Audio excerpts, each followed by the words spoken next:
3 years ago, when I first read the letter from Aunt Eleanor's attorney, I thought it was a mistake. Not because I didn't think she'd leave me something. She and I were close, always had been, but because of what she left.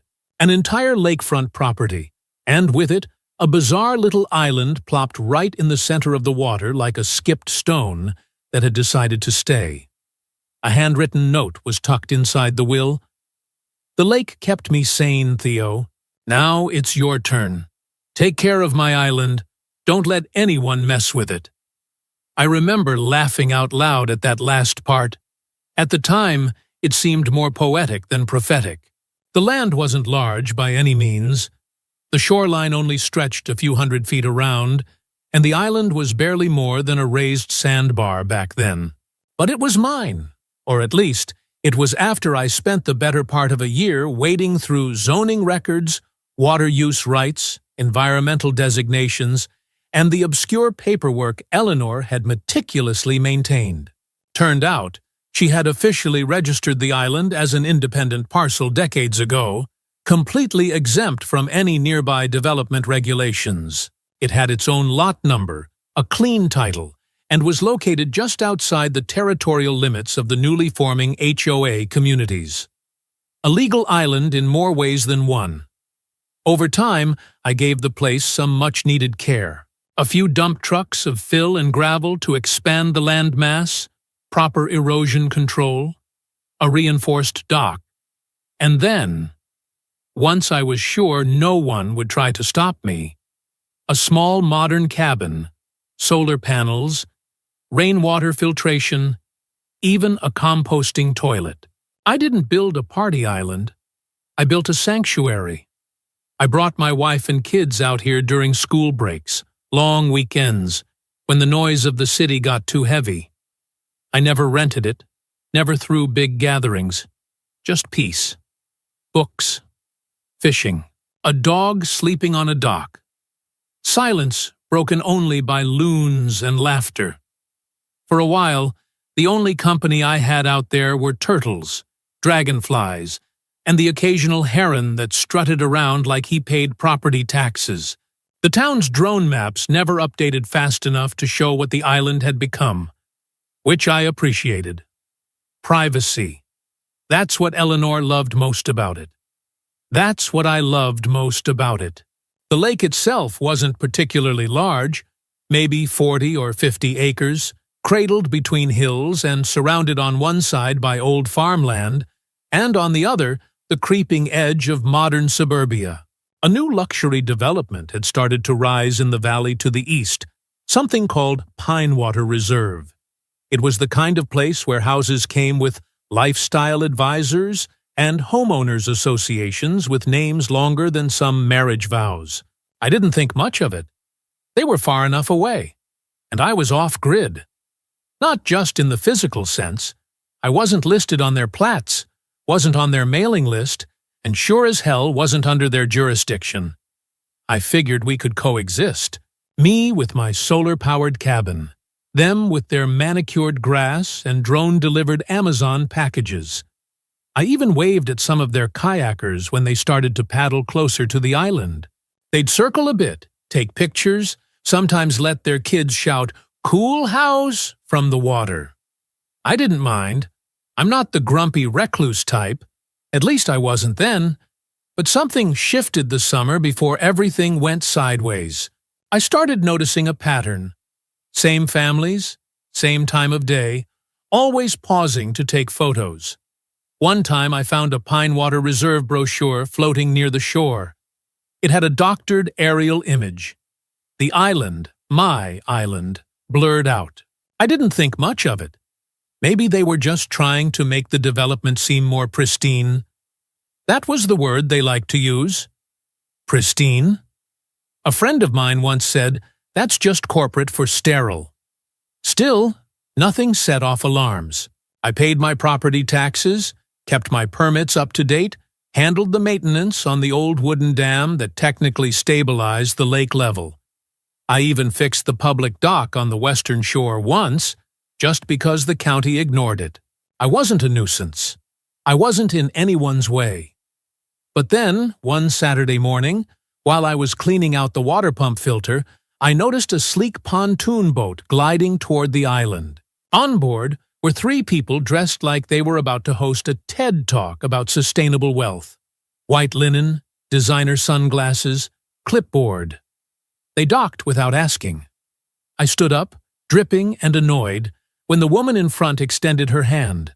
"Karen Woolson," she said, bright smile, dead eyes. "President of the Pine Water Reserve HOA. This is Jill, our development liaison, and Brad, our legal consultant." I didn't shake her hand. I wiped mine on a towel and raised an eyebrow. "Nice spot you've got here," she said, looking around like she was eyeing a vacation rental. "Really a shame it's not available to the community." "Good thing it's not part of your community," I replied. Brad chuckled like I told a dad joke. Karen didn't. She just kept smiling. "This lake has been voted into the Pine Water Reserve jurisdiction," she said flatly, as if that sentence made any legal sense. "We've decided that this island, while charming, is an illegal structure on a shared resource." "Decided by who?" I asked. "The HOA board," she said. "I'm not a member." "You don't need to be. When the community votes to expand, that jurisdiction applies retroactively to included parcels. That's not how land use works. It is when it comes to environmental impact and public access," she said. I looked at Brad. He was nodding like a bobblehead. "I've got all the paperwork showing this is a privately deeded island," I said. "Filed, recorded, taxed, insured. You're not touching this place." Karen's smile thinned. "We don't want conflict. But if you won't cooperate, the board may be forced to take appropriate steps." "Appropriate steps?" I repeated. Jill piped up. "We're happy to help facilitate a transition, perhaps even a relocation grant." I laughed. "I'm not being relocated from my own damn land." Karen looked around once more, like taking inventory. "Enjoy the rest of your weekend, Mr. Marshall. I'll be in touch." They left without another word. The boat eased away like a ghost ship, leaving nothing but a spreading wake and the faint smell of too much perfume. I stood there, towel in hand, watching them shrink into the distance. Something in me stirred. Not anger, not fear, not yet. Just the distant hum of a warning bell I hadn't heard in years, the kind that used to go off in my gut right before a riptide caught some poor tourist off guard. That sound had never been wrong before.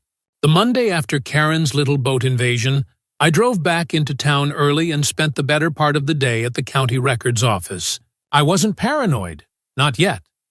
I just knew that when someone in expensive sunglasses starts talking about facilitating transitions, it usually ends with you getting screwed and handed a gift basket. I pulled up everything I could on Pine Water Reserve's expansion votes, land use petitions, and their so-called jurisdiction over the lake.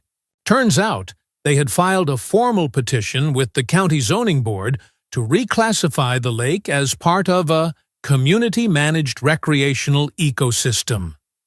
That alone wasn't illegal. Stupid, but not illegal. What was concerning was that the petition had already made it to the County Environmental Review Council, where it was being framed not as a simple HOA land grab, but as an ecological concern. Apparently, the lake was now at risk from improper shoreline fortifications and unregulated septic activity, which, if you squinted, kind of sounded like they were describing my island. I found a copy of the submission packet. It included drone shots of the island, my island, with red circles around my dock and solar array. One of the slides read, "Unregulated private development continues to endanger the long-term health of the lake and public access for Pine Water Reserve residents." Unregulated? I'd spent months jumping through bureaucratic hoops to make sure everything was permitted. Every solar panel, every dock plank, every damn composting toilet component was permitted, filed, stamped, and notarized. My name was in that county registry more times than the mayor's. I scanned every page and emailed the whole mess to my lawyer, a bulldog named Cassidy I'd worked with during my boat dock licensing days. She called me back an hour later. "Well," she said, chewing gum like she was getting paid for it, "it looks like someone's laying the groundwork to steal your island with a smile. You think they'll try to reclassify the land? They don't have to. They just need enough procedural noise to stall or restrict your access. If they get it designated as a sensitive ecological zone, you'll be buried in inspections, access limits, maybe even demolition orders. They'll never say it's about your island. They'll just slowly suffocate it." I sat in the parking lot of the county building, staring out at the gray sky. This wasn't an argument about rights anymore. This was war by paperwork. The next week, the signs started going up. Large, glossy, professionally printed banners nailed to trees and staked in the ground along the public walking trails. Lake Pine Water. A community treasure, reclaiming access for all. Underneath was the Pine Water Reserve logo and a little URL linking to a website titled SaveOurLake.org. The homepage had stock footage of birds flying over water, then cut to a video of Karen standing at the edge of the U. Lake, arms folded, eyes full of concern. "We love this lake," she said to the camera, "but its serenity and sustainability are under threat. An unregulated island has disrupted the natural balance. It's time we stood together to preserve our shared resource, for our children and our future." I couldn't believe it. She was running a PR campaign against me. A few days later, construction started on the opposite shore, right across from the island. At first it looked like they were just clearing brush, but soon a full team rolled in. Surveyors, piling crews, contractors with HOA badges on their tool belts. They were building a public pier, not a modest dock. This thing had blueprints for lighting, seating, even a kayak rental kiosk. I sent a formal cease and desist letter to the HOA, attaching documents proving that the land they were building on was still partially zoned as open conservation space, meaning permanent structures required state-level approval. No response. Just more trucks, more noise, more hammering. Then came the patrol boat, bright white, electric motor. Pine Water Lake Watch, stenciled on the side. It cruised around slowly every few days, always taking wide, slow circles around the island. A man with a clipboard, a woman with binoculars. They never came ashore, not yet. But they watched, took notes, took photos. That's when I added cameras to my dock and motion sensors to the perimeter path. Just because I didn't want to play their game didn't mean I had to let them play it alone. One evening, while setting up the third motion sensor, I spotted a woman standing on the new pier with her phone out. She wasn't filming the lake. She was filming the island, specifically me. I raised my hand and gave her a polite wave. She flipped me off and kept recording. The next morning, I went back to the public records office. I'd made friends with a clerk named Drew, a semi-retired Army guy with a love for obscure legal loopholes and thermoses full of black sludge he called coffee. I asked him if there had been any additional permit requests tied to the lake. He chuckled. "You might want to see this." What he pulled up was a development proposal, filed not under the HOA, but under the name Coastal Delta Holdings, LLC. The proposal described a multi-phase lakeside rejuvenation initiative, including the installation of a wellness retreat, floating lodges, a private beach, and, dead center on the renderings, a private luxury villa on the island. My island. The proposal had been submitted as part of a long-term public-private partnership. It listed a series of emails between Coastal Delta and Pinewater HOA's advisory board, including one directly from Karen Woolson's HOA email, marked Proposal Draft, CC'd to someone at Delta Dev Corp. The description said, pending successful jurisdictional resolution and removal of unregulated construction, Phase 2 can begin as early as Q2 next year. I printed every single page, walked outside, and sat in my truck for a long minute. I didn't feel anger. Not quite. This was something colder. They weren't just trying to take the island. They were already planning to replace me. By the third week of this slow-burning nightmare, I was sleeping with one eye open and the other on my phone. There's a particular kind of tension that comes when someone's trying to ruin your life. Not all at once, but drip by drip, like a leaky faucet filling your house until it drowns you in silence. One Saturday morning, I was out on the deck drinking coffee and watching mist curl off the lake when I heard the quiet hum of a boat motor. Not unusual by itself, the lake saw its share of weekend paddlers, but this one had a distinct sound, electric, smooth, invasive. Sure enough, that HOA patrol boat was doing another loop around the island. But this time, it didn't just hover at a distance. It came closer.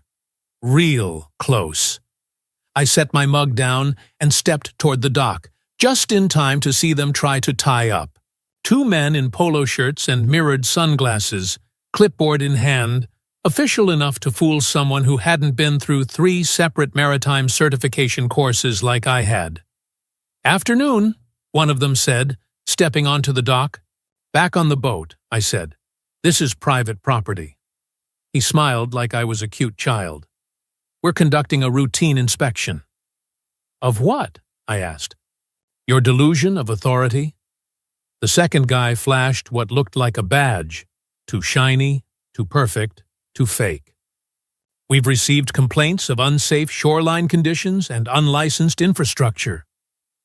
"Cool story," I said, and walked straight over to the bowline. Before either of them could react, I untied it and gave the boat a hard shove. The guy still on board fumbled, grabbing the rail as they drifted backwards. The one on the dock took a step toward me. "Sir, if you touch me," I cut him off. "You're trespassing. You don't have a warrant. You're not law enforcement. You've got 10 seconds to get your knockoff Ray-Bans off my dock before you learn what a water rescue hold feels like in reverse." He hesitated just long enough for me to grab the oar mounted to the side of the dock. Mostly decorative, but solid. Enough. That did it. He backed off, muttering something about non-compliance as he hopped back onto the drifting boat. I stood there, oar in hand, heart thudding. They didn't come back. Not that day, but they didn't have to. The message was clear. Escalation. Later that afternoon, I drove into town to pick up supplies and check in with my wife and kids. I told them everything was under control, which, by that point, was more wishful thinking than truth. The next day, I returned to the island just before sunset. It was quiet. Too quiet. As I pulled up to the dock, I noticed something off. The door to the cabin was open. Not wide, just cracked. Enough to feel wrong. I stepped inside slowly. There were 2 men inside. One was rifling through my kitchen drawers like he was looking for hidden drugs. The other was poking around the utility cabinet. Both wore dark blue uniforms, similar to county sheriff gear, but with no department patches, no name tags, just blank navy. "Sir," one said, not even turning around. "We're conducting an inspection under HOA directive. You'll need to vacate the premises." "I will," I said, "as soon as you show me a warrant." Neither responded. I stepped forward, heart pounding. I'm not going to ask twice. The one by the cabinet turned to face me, middle-aged, smug, with a pepper spray canister hanging from his hip. We received a call about suspicious activity on HOA-regulated property. "This isn't HOA property." That's under review. I've got news for you, I said, slowly pulling out my phone. You're about 5 steps into felony territory. He took a step forward. You threatening me? I didn't get the chance to answer because just then I heard tires on gravel. A moment later, boots on the dock. Then a voice. Yo, Theo. It was Noah. My old friend, former Army Ranger, current wilderness instructor, and someone who once chased a black bear away with nothing but a harmonica and a frying pan. He walked into the cabin, took one look at the 2 officers, and froze. Then his eyes narrowed. These guys real? I was just asking them that. He stepped forward, casually, the kind of casual that made me nervous for them. Where's your badge? He asked one of them. Official business, the guy said. We don't have to explain ourselves. Noah stared at him, then reached forward lightning fast, grabbed the man's fake badge, yanked it clean off, and punched him square in the face. The guy crumpled like a folding chair. The second man bolted, out the door, off the dock, splashing into the lake as he scrambled onto the boat and took off. I stood there, stunned, looking at the guy on the floor groaning and holding his nose. Well, Noah said, cracking his knuckles, that was satisfying. I called the real sheriff immediately. When they arrived, I gave them the full rundown. The man on the floor was cuffed and taken in. Turned out, both of them were private security contractors hired by, you guessed it, Pine Water Reserve HOA. No uniforms, no authority, no warrants, just intimidation tactics with a side of cosplay. That night, I sat on the dock with Noah, drinking bourbon and staring out at the dark water. You're not going to let them win, right? He asked. Not a chance. Because this wasn't just about a cabin anymore, or an island, or even a lake. This was about people like Karen, who thought the rules only applied when convenient, and who mistook silence for surrender. They'd made their move. Now it was my turn. The article dropped on a Tuesday morning. It wasn't front page, not yet, but the local section of the county paper ran the headline in bold. HOA security caught trespassing on private island. Owner demands criminal charges. There was a picture of me, standing on my dock, arms crossed and jaw tight, next to the county sheriff's patrol boat. Noah made the background, half grinning like he was posing for a recruitment poster. Within 24 hours, Pine Water Reserve issued a formal statement claiming the security team had acted outside the intended scope of authority, and that the HOA was committed to respectful community relations. It was damage control 100, and one, vague, apologetic, and full of carefully chosen nothing. But it didn't stop there. 3 days after the article went live, I got hit with an official notice from the county. A pending lawsuit filed by Pine Water Reserve HOA, alleging that my island was an unauthorized structure on federal navigable waters and therefore subject to removal under public access and environmental impact codes. They weren't just knocking on the door anymore.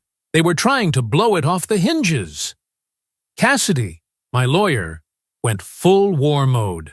Within hours, she had a motion ready to challenge jurisdiction and freeze any enforcement actions. We filed counterclaims asserting malicious prosecution, property interference, and harassment. Then came the hearing. County courthouse, 3rd floor. Fluorescent lights, beige walls, the smell of old wood and stale bureaucracy. Karen showed up with a full legal entourage, dressed like she was walking a runway for upscale community planners. Tailored blazer, pearl necklace, and that same smile. Diplomatic, but dead inside. Her lawyer, a slick guy named Martin with a voice like a politician reading bedtime stories, started with a dramatic statement about the urgent need to protect shared resources from rogue development. I nearly choked. They submitted aerial photos of the island, highlighted alleged shoreline violations, and even brought in a consultant who said my solar panel setup was potentially damaging migratory bird patterns. Cassidy responded by dropping a binder the size of a phone book onto the desk with a satisfying thunk. Inside, every deed, permit, zoning certificate, utility report, and environmental clearance Eleanor had ever filed. Plus, updated surveys, state environmental assessments showing no violations, and even a letter from a former Department of Fish and Wildlife officer praising the island's sustainable setup. But the real nuke came when Cassidy introduced a series of emails pulled from public records requests, correspondence between Pine Water's HOA board and a private development company, Coastal Delta Holdings. One email, dated 4 months prior, came directly from Karen's HOA account. Pending successful legal resolution of the island encroachment issue, we can proceed with Phase 2 construction. Attached, updated render with villa foundation and boat lift. Another showed budget planning. HOA funds marked as PR outreach had been quietly funneled toward materials and planning for the pier built across from my island. And then the final blow. A short internal memo from a Coastal Delta executive noting, HOA board member Wolson has confirmed removal of current occupant is progressing as planned. When that one went up on the courtroom screen, you could have heard a mosquito sneeze.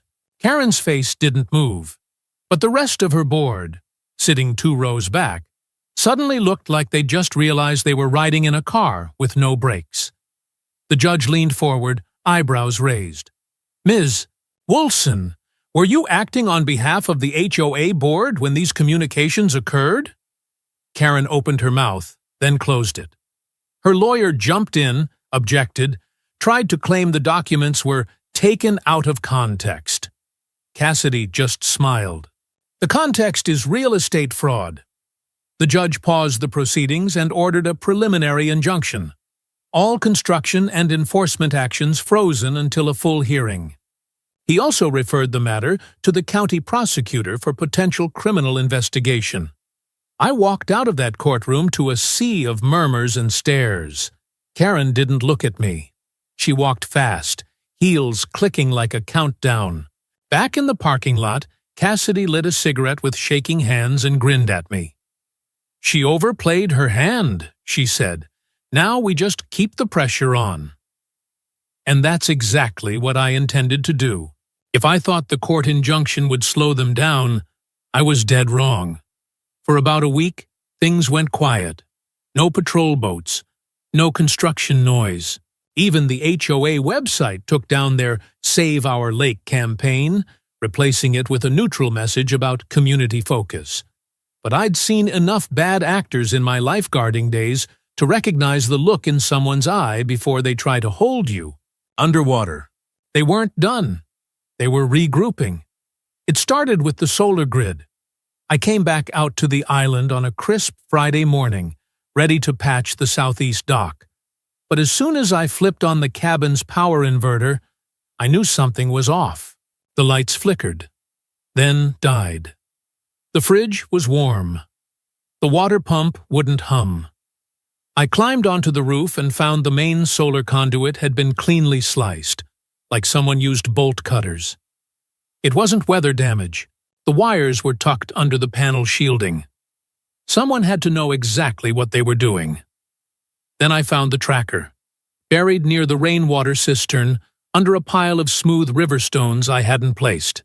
At first, I thought it was debris, maybe a dropped flashlight. But once I dusted it off and saw the blinking green light, I realized it was a GPS beacon. It had been taped to a magnet and wedged beneath the drain pipe. I took it inside, disassembled it with a screwdriver, and removed the internal chip. A serial number was engraved on the frame. That same afternoon, I drove into town and handed it off to Nate, a freelance cybersecurity guy who owed me a favor after I helped fix his dock the previous year. 2 days later, he called me. "You're not going to like this," he said. "I already don't." The GPS unit was registered to a private security firm. Northern Apex Risk Solutions. That name ring a bell? It did.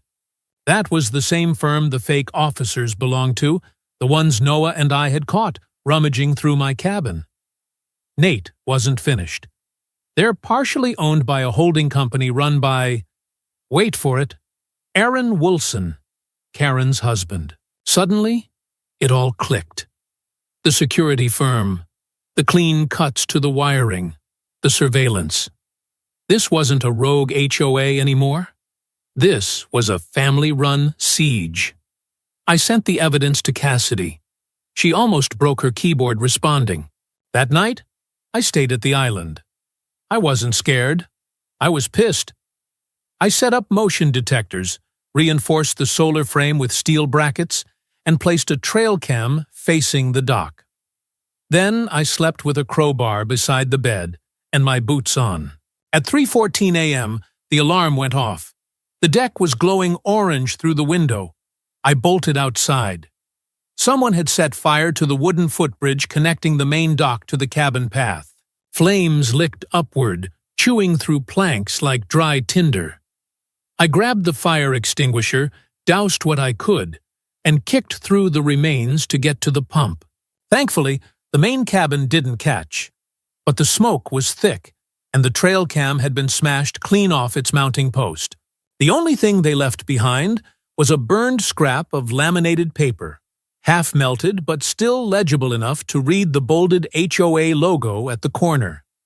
They wanted me to know. They wanted me to be afraid. Instead, I went back inside, poured a cup of instant coffee with shaking hands, and stared out at the smoking ruins of my dock. The gloves were off now. The last straw wasn't the fire. It wasn't even the GPS tracker or the private security firm owned by Karen's husband. The final push came from a 30-second clip on a town council live stream that no one was supposed to notice.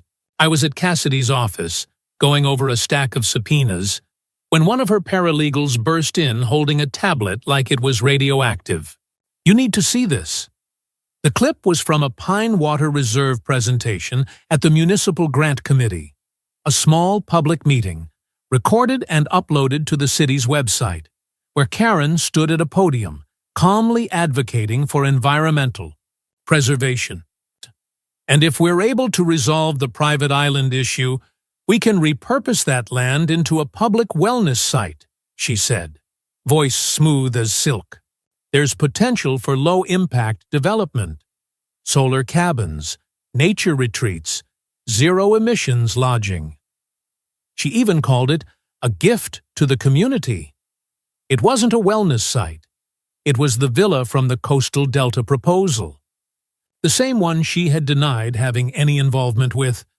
The same one that had my island drawn neatly into Phase 2. Cassidy filed an emergency motion the next morning. The court date was set for the following Friday. We walked into the county courtroom with more than documents this time. We had witnesses. One was a former HOA treasurer who'd resigned quietly a month earlier. She testified that Karen had never disclosed the partnership with Coastal Delta to the full board, that she'd signed off on invoices alone, that community beautification funds were used to pay PR contractors and security firms under vague line items like public interface management. Then came the IT guy, the same Nate who traced the GPS chip. He testified that HOA email accounts were used to coordinate surveillance operations, including timestamps that aligned with the fire on my dock. And yes, he'd pulled the metadata from the security footage I salvaged.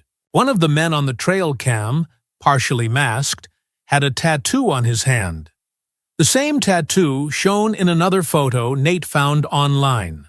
A corporate retreat pic from Northern Apex, featuring Aaron Woolson grinning in a polo shirt and raising a glass. The prosecutor leaned forward at that one.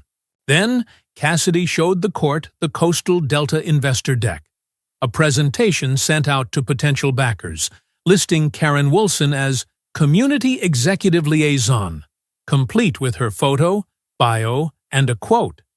"This project reflects the spirit of our HOA, sustainable exclusive, and above all, transformative. The room went quiet. The judge stared at Karen for a long moment before speaking. "Mrs. Wilson, are you acting on behalf of the Homeowners Association or your personal business interests?" Karen didn't answer, but the silence was loud enough.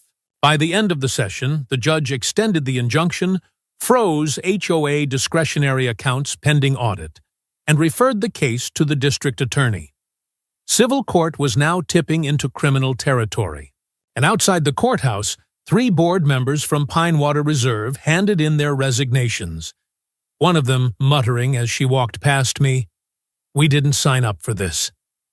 It took another 3 months for everything to unravel, but once the audit started, the collapse was fast and loud, like a dam giving way after years of pressure. The forensic accountants tore through Pinewater's books and found enough red flags to decorate a Soviet parade. HOA dues had been misallocated to shadow consulting firms. One invoice labeled Community Drone Services turned out to be a $12,000 surveillance balloon, tethered to a private property across the lake. Guess which one? When the subpoenas started rolling in, Karen finally lawyered up for real. Her husband, Aaron, tried to offload ownership of Northern Apex to a shell company in Nevada, but the paper trail was too dirty and too short. The county prosecutor brought down charges for fraud, unlawful surveillance, false representation of authority, and conspiracy to commit arson. I sat in the back row of the courtroom when the verdict came in. Karen in her tailored suit, jaw tight, expression drained. Aaron didn't even show up for the final day. He was arrested 2 nights before trying to board a flight out of state. The sentence, 12 years each, with no parole for the first 5. They were led out of the room in cuffs. I didn't clap. I didn't smile. I just exhaled. HOA Pinewater Reserve was officially dissolved by court order 2 weeks later. The remaining board members entered into civil settlements with the county, and most of them sold their homes before the next fiscal quarter. The community pier was torn down by court order, its foundation declared illegal. Nature took back what it could. The signs came down. The patrol boat disappeared. My island stood. The cabin still smelled like smoke near the west window, but the damage was mostly cosmetic. I rebuilt the dock, this time using composite materials that wouldn't go up in flames so easily. I rewired the solar, added backup batteries, and installed a camera system with a cellular uplink and a second power source buried under the sand. And then I put up a sign, a handmade cedar plank, stained and bolted to a steel post just off the dock, facing the water. Private property. Sovereign parcel ownership is not subject to vote. The local paper ran one last story, this time with my blessing. Island owner prevails. HOA dissolved after corruption scandal. There was a picture of me and my kids fishing off the edge of the dock, the dog curled at our feet. It made the rounds on local Facebook groups. One headline just read, "He won." And then, just to seal the damn thing with a bow, a group of high school seniors from the Civics Club came out to interview me for a project on property rights. They brought a cake. Someone had frosted it with, "Thanks for fighting the HOA, Mr. Theo." I gave them a tour of the island, told them about Aunt Eleanor, about the water, the quiet, the fight. One of the kids pointed to the sign and asked, "So does that mean no one else is allowed here ever?" I smiled. "Nah, it just means you gotta knock."